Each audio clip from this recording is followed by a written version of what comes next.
Guys ভাবি আমাদের জন্য লাড্ডু দিছে আর রবিন তাই তুই আমার লাড্ডু খাইতেছস কেন? এটা আমার। না না খা খা, দুষ্টামি করছি নেই। গাইস ভাবি ভাই আজ আমার ইউটিউব থেকে ইনকাম আসা পড়ছে, কিন্তু ইয়ার রাস্তা বাড়িতে কেউই নাই, যার কাছে এই পুষ্প করতে বলবো। ছোটে বল আজ তুই কি কি খেতে চাস, আমি তোকে সব খাবো, সব। Maggi noodles 1 minute. ঝুমান্ত ছু কালীপুত্র দেশ ছু।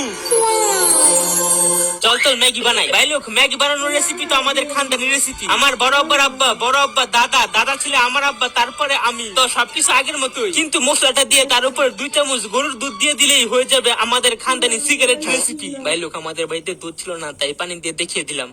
আচ্ছা তো ছোট, খেয়ে দেখতে কেমন হয়েছে। পুরো খানদানি। তাই আজকে ম্যাগি নুডলস কিনে বাড়িতে ট্রাই করেন। ভাই আজ আমার ইউটিউব আমি যাবো, হ্যাঁ